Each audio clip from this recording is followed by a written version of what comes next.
वन्दे देव उमापतिं सुरगुरुं वन्दे जगत्कारणं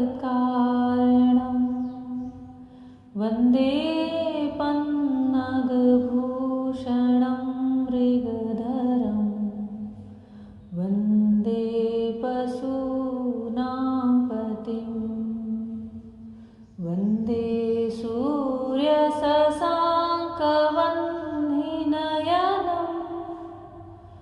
वन्दे मुकुन्दप्रियं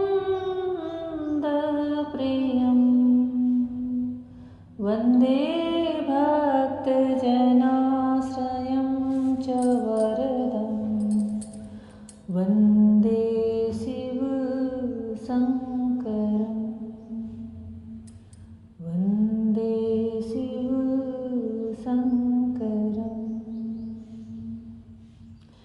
जय श्री कृष्णा मेरी सोल फैमिली आध्यात्म आपके अपने चैनल पर मैं नंदा आप सबका बहुत बहुत स्वागत करती हूँ।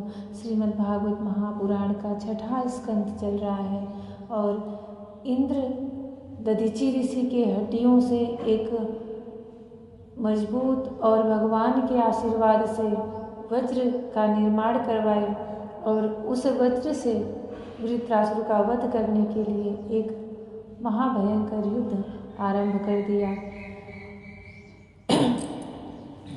वृत्रासुर बोला।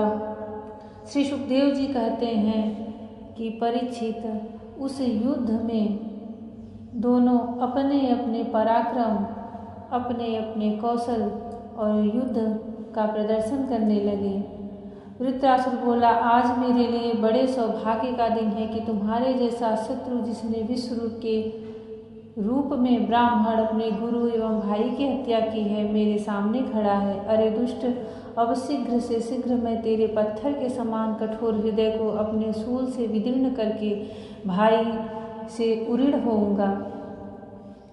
आहा, यह मेरे लिए कैसे आनंद की बात होगी। इंद्र, तूने मेरे आत्मवेत्ता और निष्पाप बड़े भाई के जो ब्राह्मण होने के साथ ही यज्ञ में दीक्षित और तुम्हारा गुरु था विश्वास दिलाकर तलवार से तीनों सिर उतार दिए। ठीक वैसे ही जैसे स्वर्गकामी निर्दय मनुष्य यज्ञ में पशु का सिर काट डालता है। दया, लज्जा, लक्ष्मी और कीर्ति तुझे छोड़ चुकी है। तूने ऐसे ऐसे नीच कर्म किए हैं जिनकी निंदा मनुष्यों की तो बात ही क्या राक्षस तक करते हैं। आज मेरे त्रिशूल से तेरा शरीर टूट टूट हो जाएगा, बड़े कष्ट से तेरी मृत्यु होगी। तेरे जैसे पापी को आग भी नहीं जलाएगी, तुझे तो गीध नोच नोच कर खाएंगे। ये अज्ञानी देवता तेरे जैसे नीच और क्रूर के अनुयायी बनकर मुझ पर शस्त्रों से प्रहार कर रहे हैं। मैं अपने तीखे त्रिशूल से उनकी गर्दन काट डालूंगा और उनके द्वारा गढ़ों के सहित भैरवादि भूतनाथों की बलि चढ़ाऊंगा। वीर इंद्र, यह भी संभव है कि तू मेरी सेना को छिन्न भिन्न करके अपने वज्र से मेरा सिर काट ले। तब तो मैं अपने शरीर की बलि पशु पक्षियों को समर्पित करके कर्म बंधन से मुक्त हो जाऊंगा। कर्म बंधन से मुक्त हो महापुरुषों की चरण रज का आश्रय ग्रहण करूंगा। जिस लोक में महापुरुष जाते हैं वहां पहुंच जाऊंगा। देवराज, मैं तेरे सामने खड़ा हूँ, तेरा शत्रु हूँ। अब तू मुझ पर अपना अमोघ वज्र क्यों नहीं छोड़ता। तू यह संदेह न कर कि तेरे जैसे तेरी गदा निष्फल हो गई, कृपण पुरुष से की हुई याचना के समान यह वज्र भी वैसे ही निष्फल हो जाएगा। इंद्र, तेरा यह वज्र श्रीहरि के तेज और दधीचि ऋषि की तपस्या से शक्तिमान हो रहा है। विष्णु भगवान ने मुझे मारने के लिए तुझे आज्ञा भी दी है, इसलिए अब तू उसी वज्र से मुझे मार डाल। क्योंकि जिस पक्ष में भगवान श्रीहरि हैं उधर ही विजय, लक्ष्मी और सारे गुण निवास करते हैं। देवराज, भगवान संकर्षण के आज्ञानुसार मैं अपने मन को उनके चरण कमलों में लीन कर दूंगा।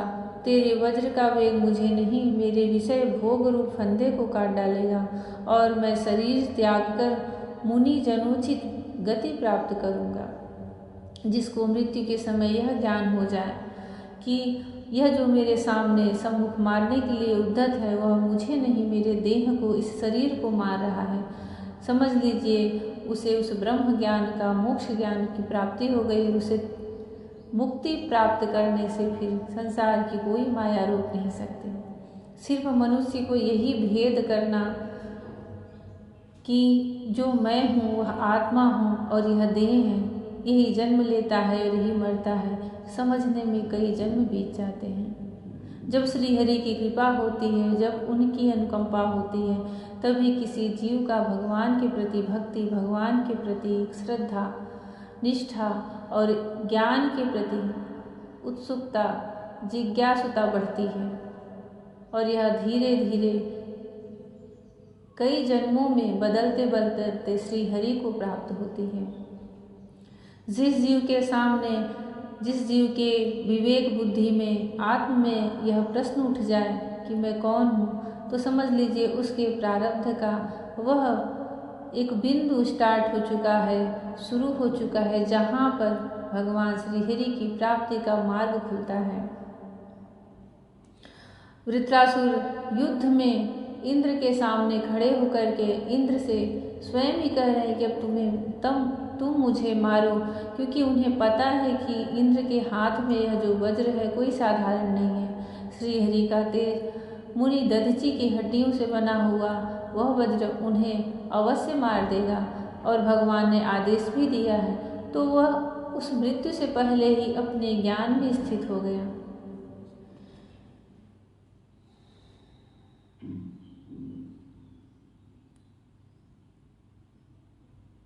जो पुरुष भगवान से अनन्य प्रेम करते हैं, उनके निज जन हैं, उन्हें वे स्वर्ग, पृथ्वी अथवा रसातल की संपत्तियां नहीं देते, क्योंकि उनसे परमानंद की उपलब्धि तो होती ही नहीं, उल्टे द्वेष, उद्वेग, अभिमान, मानसिक पीड़ा, कलह, दुख और परिश्रम ही हाथ लगते हैं। इंद्र हमारे स्वामी अपने भक्त के अर्थ, धर्म एवं काम संबंधी प्रयास को व्यर्थ कर दिया करते हैं।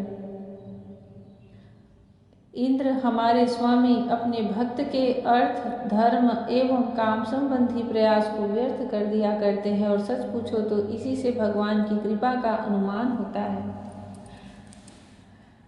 क्योंकि उनका ऐसा कृपा प्रसाद अकिंचन भक्तों के लिए अनुभव गम्य है, दूसरों के लिए तो अत्यंत दुर्लभ ही है, अत्यंत दुर्लभ ही है। भगवान को प्रत्यक्ष अनुभव करते हुए वृत्रासुर ने प्रार्थना की। उस युद्ध में वृत्रासुर आत्मज्ञान में स्थित हो चुका था और वह वहीं श्री हरि को अपने प्रत्यक्ष अनुभव कर रहे थे। प्रभु, आप मुझ पर ऐसी कृपा कीजिए कि अनन्य भाव से आपके चरण कमलों के आश्रित सेवकों की सेवा करने का अवसर मुझे अगले जन्म में भी प्राप्त हो। प्राण वल्लभ, मेरा मन आपके मंगलमय गुणों का स्मरण करता रहे, मेरी वाणी उन्हीं का गान करे और शरीर आपकी सेवा में संलग्न रहे।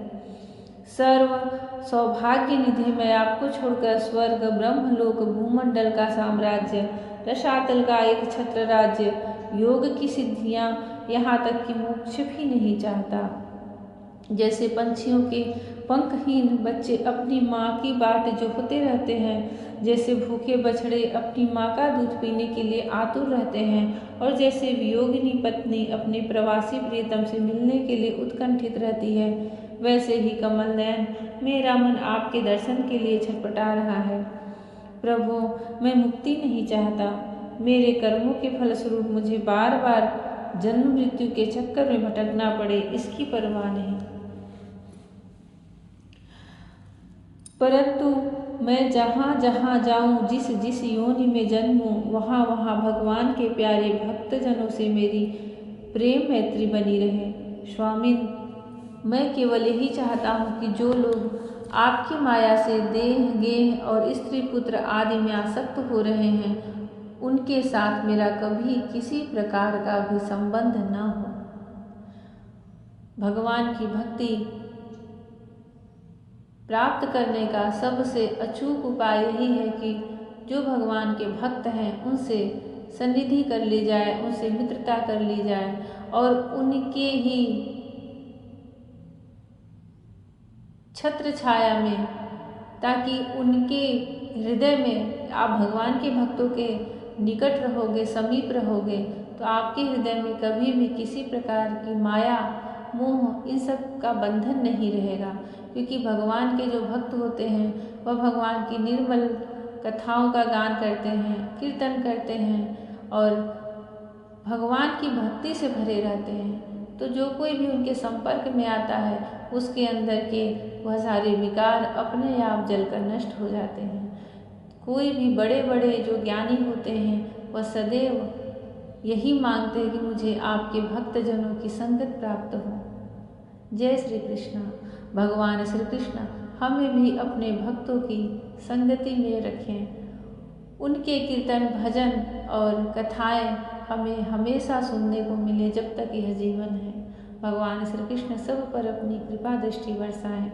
राधे राधे। जय श्री कृष्ण। हरि ओम।